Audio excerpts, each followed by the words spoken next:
2026, first episode of Across America Good News Edition. Hey everybody, my name is Chip Brewster. If you haven't seen this show before, it is one that takes a look at the week that was. So today is January 9th when I'm recording this. We look for the week prior at some of the feature stories, some of the good news that came out of the journalists of Nexstar Media. So my job is to look through all of those positive stories from across America and bring you just a little sample of some of the good that happened in those local communities. What might we see on today's show? Well, I'll show you some of the stories anyway. We're gonna meet a young man using his musical talents to serve his community. Another man who began his life in the NICU returns to the NICU. A police department keeps a pretty cool tradition going. A couple of big years in 2026. I'll talk about those two with the country and Route 66.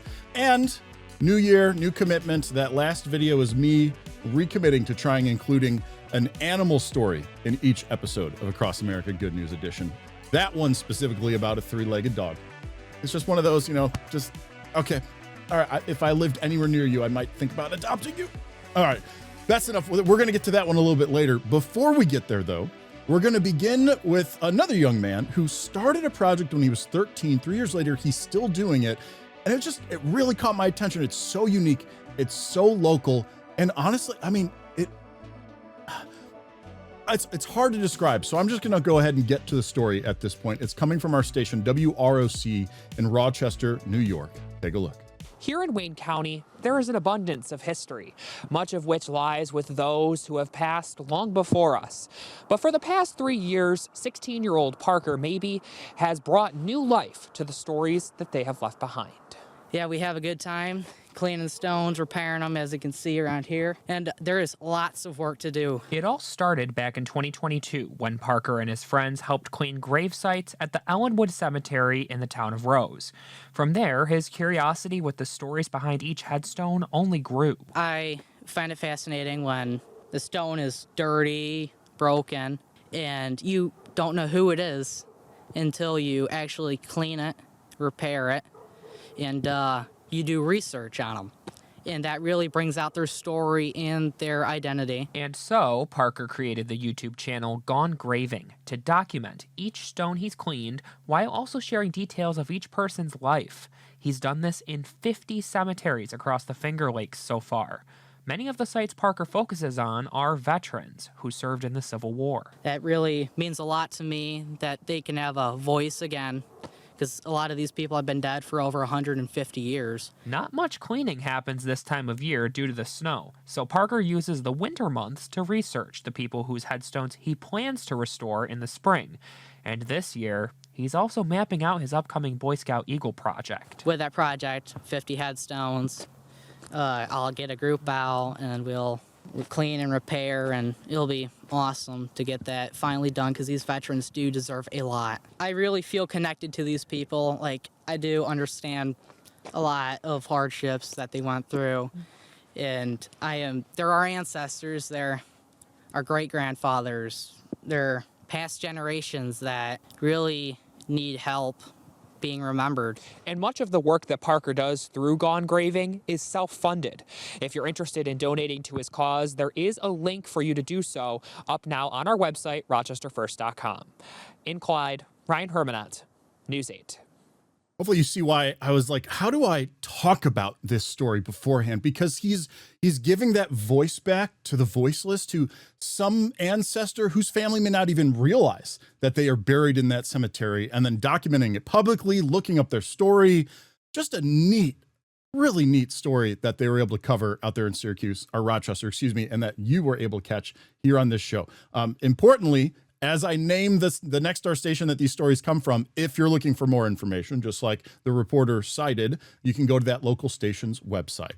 Let's move on to our next story. This one, another one that just kind of caught my eye. It was all about a man who was doing something he loved, and he was able to turn that into a fundraising opportunity to help others. Check out how one man spent his 2025.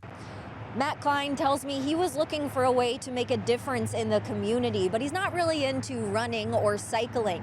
So he decided to raise money while documenting his time eating his favorite food, pizza, and he ate a lot of it. I eat a lot of pizza, and at one point I was just sitting around thinking, like, I think I probably eat a piece of pizza for every day of the year. And so I just started recording it in a spreadsheet. In 2025, Matt Klein set a goal for himself: eat a slice of pizza for all 365 days of the year. While documenting the journey online, he began raising awareness and funds for Community Refugee and Immigrant Services, also known as CRIS. Not only are those people particularly vulnerable at this time, but also CRIS, their budget has been slashed drastically recently. Last year, CRIS lost 50 employees due to federal funding cuts. Klein originally set the goal of raising $1,000 for them with a promise of donating that amount himself. He says that goal was reached within a few hours. By the end of 2025, he raised more than $2,000 and added $2,500 to the pot.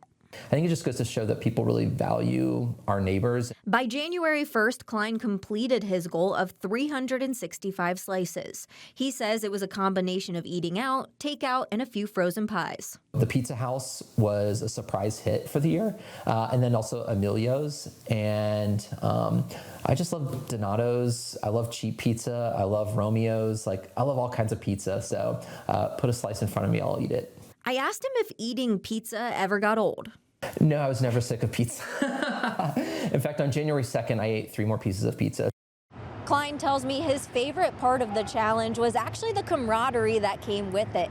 He says it gave him more reason to eat out with friends and that they really got interested in his goal too. Local for you in Columbus, I'm Gracie Collins, NBC4. And as Gracie noted there, that is from our station in Columbus, Ohio, WCMH. So check that out. Dude just does something he loves, piece of pizza a day, and is able to get almost $3,000 donated, plus some more that he put into the pot for a cause that he cared about. So another neat local story that I would not have seen if it weren't for this show. We now move over to Chicago and our station there, WGN, where the feature reporter at that station found a very talented musician, one that you would expect has his eyes set on professional performances, but instead he's doing something a little bit different.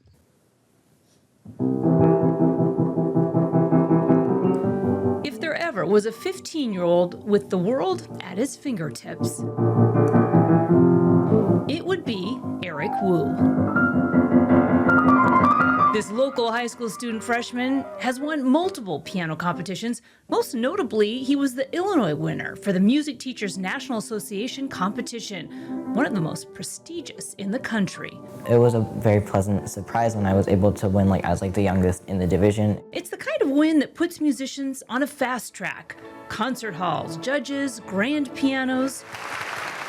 But Eric decided that wasn't the whole story. Because just off the cafeteria of a senior care facility, Thank you guys so much for coming. There's another stage. No spotlight, no judges, just an old keyboard, and an audience moved just as deeply by the music. I was lucky to be here. Later on, I'll say, now I heard them when they were small. Some residents closed their eyes, others tapped their fingers. A few seem transported back to a time when a song meant something personal. The piano wasn't the best, but the audience definitely was the best. People coming to him, holding his hand and talking to him about their journey. They are best audience. They are really best audience. 4 years ago, Eric started Keys to Connection, pulling together a handful of young local musicians. It makes me happy to make other people happy. My name is Helena. My name is Eric. And we are the music ambassadors. Together, they've performed more than 30 free concerts at senior living communities across Chicago. It's just something that really can't be described through words, but something you just feel really full when you're doing this. I feel like that's really what music is supposed to do. It can help us connect with each other. Some older people have they've been really moved to tears when they remember something that they loved in the past, and something that brought you joy so much so many years ago can still bring you joy today. And in the process, something unexpected happened. The joy Eric hoped to give came back to him. It's really that music isn't just a performance, but it's also fostering a connection with people who share the same interests that you do. It's just so much more meaningful. It was a joy to watch their fingers fly across the keyboard, their gracefulness of their hands. It's really a delight to see them in person, and I loved them. From grand pianos to a worn-out keyboard, Eric Wu has learned something many never do. Having the world at your fingertips isn't about how many keys you can play, it's about how many souls you can touch.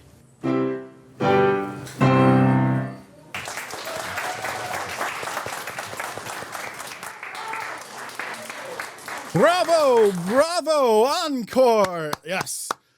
Masterfully played. And of course, as he said, it wasn't about the stage, it was about the audience. Such a cool story. And I don't know why, it's really hitting me. So glad that I could bring that to you all as well. We've got to take a quick break, but when we come back, we are going to be talking about some birthdays, some traditions, some things that have been around for a minute that are worth celebrating. You'll see what I mean on the other side of this break.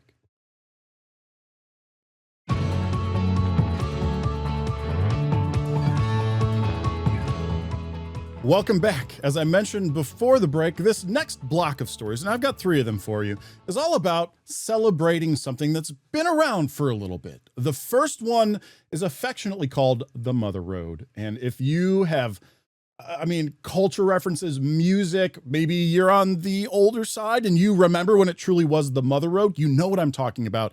And just in case you don't worry, I've got a story from you from our station in Albuquerque, New Mexico, KRQE. It's an iconic stretch of roadway that has inspired many stories over the years. And inspiration did not elude artist Molly Mendenhall. As someone who was born and raised in Albuquerque, grew up in Albuquerque, I worked as a farmer and did the downtown growers market for 10 years. That stretch throughout New Mexico has become a lot like my home. Mendenhall came up with a mural idea to depict the changing landscape of New Mexico through time, largely defined by Route 66. The first half of the mural is this black and white. I wanted to do something that looked kind of like an old photograph or an old etching or something that felt a little bit more aged. And so I did this car that's loaded up because I wanted to show sort of the more rugged side of what it was like for families that were moving in the 30s and 40s and what Route 66 meant for those people. The Mother Road coming into color took about 4.5 weeks to create, carefully chosen by the museum for the celebration. There's a real narrative quality happening where we have the black and white imagery turning into color and you can see the transition happening. There's a real sense of kind of transportation through time. As the mural changes in color, Mendenhall says it was important to her to highlight key areas of Albuquerque. It's amazing, especially to have it as part of this museum that's, a museum dedicated to preserving the history of this state that I love so much. And to have my mural here is huge. It's something that's I'll be able to talk about for years to come, Museum officials say Molly's work in collaboration with the other centennial murals popping up around the state really shows how the highway created accessibility for dozens of cities, including the Duke City. Route 66 had such a historical impact in a very complex story. It brought commerce and it brought change and it brought tourists. In Santa Fe, NATASHA LYNN, KRQE News 13. So that's one big birthday of sorts, a full century, but there is another one happening in 2026 you've probably heard of at this point. America's 250 years since the Declaration of Independence was signed in 1776. And of course, our nation's capital has already kicked off the celebration. So I've got a story for you from our station in Washington, D.C., WDCW, all about how the Washington Monument is really kicking off the party. Dream too bold. I loved it. It was so pretty when I saw it. Excitement filled the National Mall as the Washington Monument transformed into a massive canvas of light, dazzling crowds with stunning animation celebrating America's story. Awesome. It was amazing. I think just watching America's history, it was truly so inspiring. Dozens of people were in awe as they watched iconic landmarks, historic moments, and powerful images light up one of the nation's most recognizable symbols. The rocket ship was very cool also. Just like how far we've come as America and like all the cool like technology and advancements and everything was cool.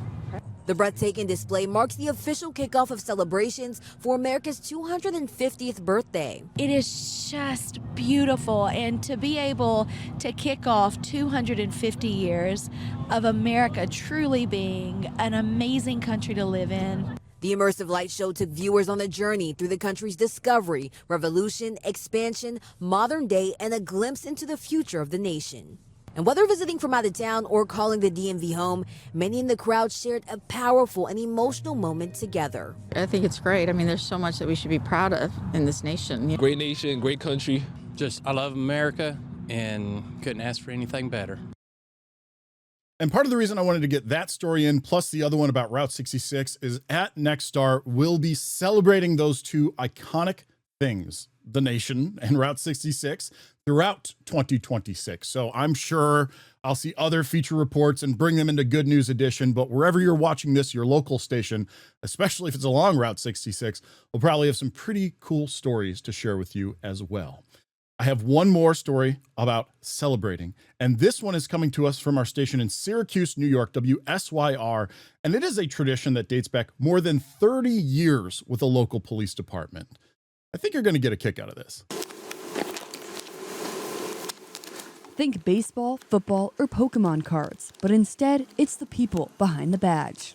They're always saying, oh, I got so-and-so's card, I got somebody else's card. They like to see the new cards come out and they try to collect them all. The cards are pretty popular among kids. The PBA orders them 500 at a time. They serve as a conversation starter. Ooh, Slater in the new car. Officers pick a picture. Caitlin Cook chose being in front of Green Lakes. I was previously a New York State Park Police officer, so Green Lakes holds a very near and dear spot in my heart. It's nice that I now get to come back here and, get dispatched to the park if anything does happen there. And then officers add some accolades, like new titles or trainings. And they have questions about it, and you're able to bridge that, community piece and explaining what is an evidence technician, what is a car seat technician, what is an investigator, and things like that. Officer Damian Golden is also a school resource officer. His headshot is in front of the high school. At the time, this car, 134, was the oldest car in the fleet. I took a lot of pride in it.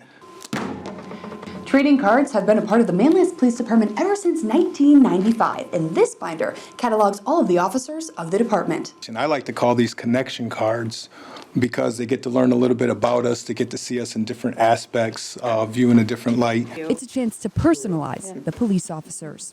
In Manlius, Kendra Broddus, News Channel 9. You heard right. 1995 is when that police department began the trading card tradition. And what's funny is they mentioned Pokemon cards in the story.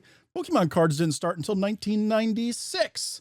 So yeah, that police department's got at least a year on a worldwide obsession. Well, I don't know if it's still an obsession, but maybe it depends on the age group that you're in. Okay, that's my block on celebrating things. We have to take one more quick break, but when we come back, it's all about saving things, people, animals. You'll see what I mean. Don't go anywhere.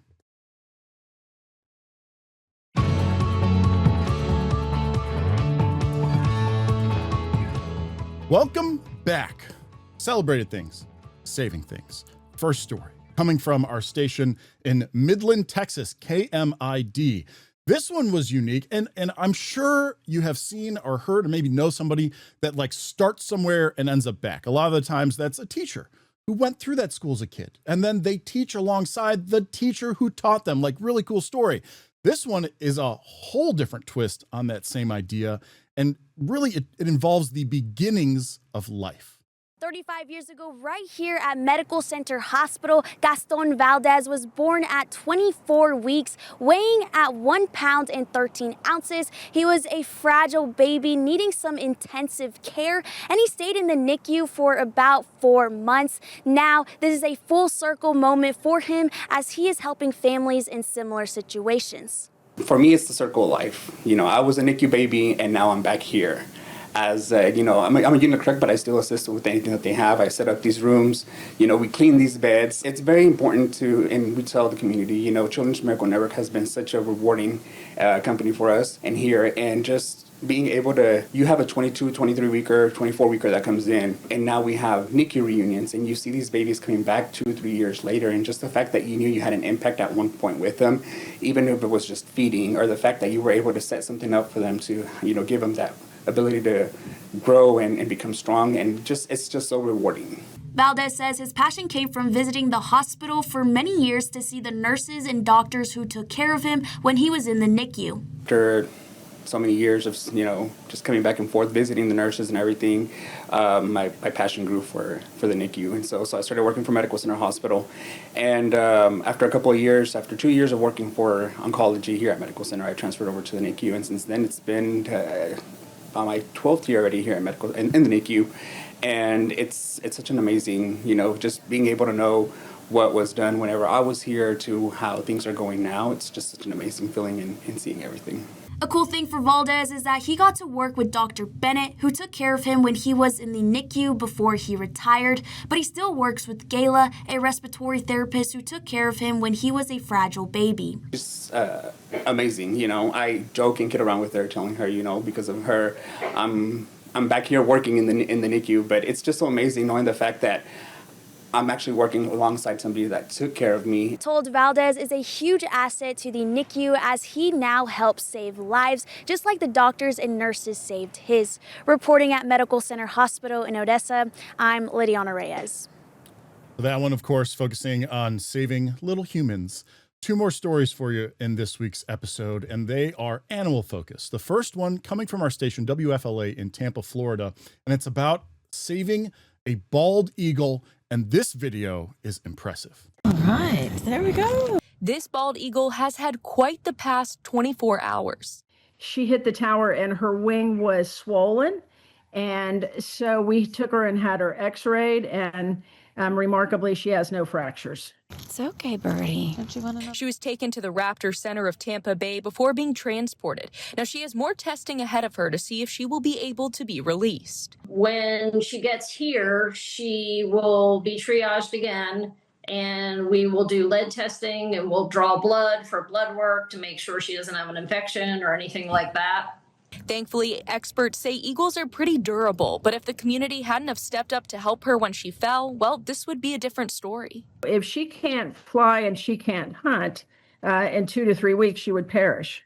The eagle is currently at Audubon Eagle Watch in Orlando, and after all the testing is done and she's cleared, the bird will then head to the flight barn. So they get to the flight barn, and they need to build up the endurance and the stamina again. She does have a mate waiting back for her at the tower, so experts are hoping that she will be able to be released into the wild again. We here at the center actually get up to 100 eagles a year, and our release rate is about 35 to 40 of them. But there is a question that still remains. What happened with her landing? Why did she hit the tower? She's been living there for a couple years. So she's been able to land solid on the tower.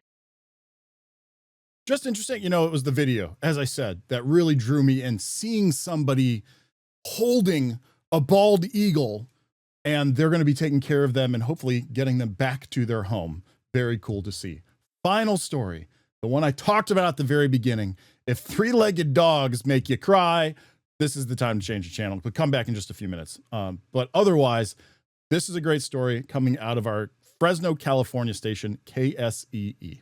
A new year can mean a new life for any one of these animals adopted into a new home. And that's definitely the case for a little 3-legged puppy named Moose. He's got a lot of love to give. Yeah, he sure does. He's been so good. He's eager to please, eager to learn.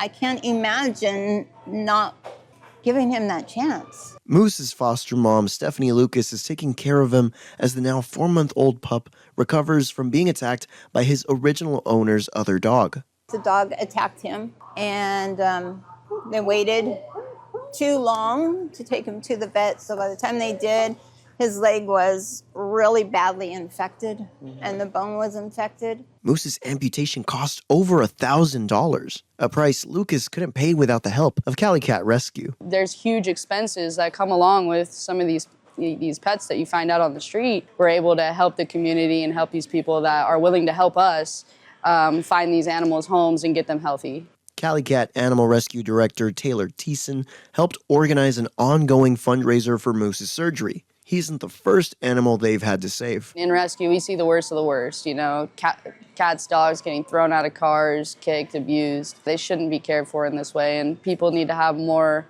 sympathy and empathy towards the animals. Lucky for Moose, He's a good boy. his foster mom knows just how to care for him. I feed you and then I take you potty and we do training. With 7 dogs at home already, Lucas is hoping someone else can welcome Moose with loving arms into their home. He's going to be the bestest boy. He is. And I am going to have the hardest time letting him go. Because, as you can tell, we're pretty bonded. You can find information on how to volunteer and adopt any one of these animals, including Moose, on our website, yourcentralvalley.com. But for now, with Teddy in Fresno, I'm Marco Rosas. Good luck, Moose. I'm sure somebody out there is going to give you a nice home. That is going to do it for this episode of Good News Edition. And I'm excited for the year ahead. Hopefully you'll join me for some of the smiles, some of the good news that comes out of Nexstar Media's journalists. Until the next episode, I'm Chip Brewster. Take care, everybody.